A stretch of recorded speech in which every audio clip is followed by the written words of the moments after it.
রমজানে নারীরা উচ্চ আওয়াজে কোরআন তেলাওয়াত করতে পারবেন কিনা? নারী হোক আর পুরুষ হোক, কোরআনে কারীমের তেলাওয়াতের মধ্যে নীরবে তেলাওয়াত করতে পারেন, আবার কিছুটা মৃদু কণ্ঠের মৃদু আওয়াজে তেলাওয়াতও করতে পারেন। বিশেষ করে বাসা বাড়িতে একটু মৃদু কণ্ঠের আওয়াজে তেলাওয়াত করাই ভালো। শয়তানকে বিতাড়িত করবার প্রয়োজনে বিশেষ করে একটু উচ্চ স্বরে একটু সরবে কোরআন তেলাওয়াত করা গুরুত্বপূর্ণ। মেয়েদের কোরআন তেলাওয়াতের ক্ষেত্রে লক্ষ্য করতে হবে যে পরপুরুষের কানে যেন তেলাওয়াতের আওয়াজ না যায়, রাস্তায় বাসার বাইরে যেন না যায়, সেটা খেয়াল রাখতে হবে। বাসার ভিতরে যদি থাকে, পরপুরুষ বা গায়ে মাহরামের কানে যদি আওয়াজ যাওয়ার আশঙ্কা না থাকে, তাহলে কোনো অসুবিধা নেই।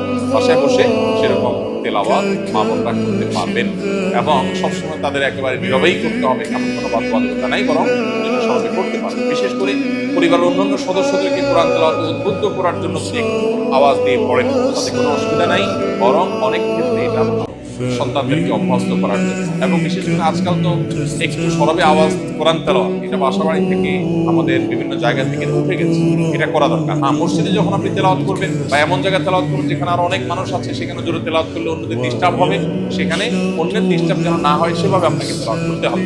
নবী করিম সাল্লাল্লাহু আলাইহি ওয়াসাল্লাম মসজিদে নববীতে এক ব্যক্তিকে উচ্চ স্বরে কোরআন তেলাওয়াত করতে শুনে বলেছেন যে, তুমি যাকে শোনাতে চাচ্ছ তিনি বধির নন, অর্থাৎ তোমার আওয়াজ যেন অন্য কারো কষ্টের কারণ, ডিস্টার্বের কারণ না হয়। এটা আমাদের খেয়াল রাখতে হবে।